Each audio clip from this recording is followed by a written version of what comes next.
গভীর রাতে স্বামীকে স্কুটির পিছনে চাপিয়ে যাচ্ছিলেন মদ্য তরুণী। পুলিশ আটকাতেই শুরু হলো ঝামেলা। তাদের সঙ্গে বাগবিতণ্ডায় জড়ালেন ওই তরুণী, দুর্ব্যবহারও করলেন। চাঞ্চল্যকর ঘটনাটি ঘটেছে ছত্তিশগড়ে। পুলিশের সঙ্গে তরুণীর উত্তপ্ত বাক্য বিনিময়ের একটি ভিডিও ইতিমধ্যে প্রকাশ এসেছে। ভাইরাল হয়েছে ভিডিওটি। ঘটনাটি কবে এবং কোথায় ক্যামেরাবন্দি করা হয়েছে তা ওই ভিডিও থেকে স্পষ্ট নয়। ভাইরাল সেই ভিডিওতে দেখা গিয়েছে গভীর রাতে ছত্তিশগড়ের রাস্তায় একটি স্কুটি দাঁড় করিয়েছে পুলিশ।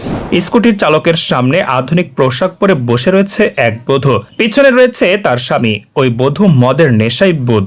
গাড়ি আটকাতেই পুলিশ কর্মীদের সঙ্গে বাগবিতণ্ডায় জড়িয়ে পড়লেন তিনি। পুলিশ তাকে শান্ত করার চেষ্টা করলে উল্টে তিনি আরো চিৎকার করতে শুরু করেন। টলতে টলতে পুলিশের উদ্দেশ্যে গলাবাজিও করতে দেখা যায় ওই বধূকে, যদিও তার স্বামীকে বিশেষ কোনো কথা বলতে দেখা যায়নি। সেই ভিডিও প্রকাশ্যে এসেছে। সূত্রের খবর, পুলিশের বধূ এবং তার স্বামীকে নিকটবর্তী পুলিশ স্টেশনে নিয়ে যাওয়ার কথা বলার পর ঝামেলার সূত্রপাত। ইতোমধ্যে বহু মানুষ দেখেছেন সেই ভিডিও। লাইক এবং কমেন্টের বন্যা বয়ে গিয়েছে। সমালোচনার ঝড় উঠেছে সমাজ মাধ্যমে। মদ্য তরুণীর শাস্তির দাবি তুলে সরব হয়েছেন নেটাগরিকদের একাংশ।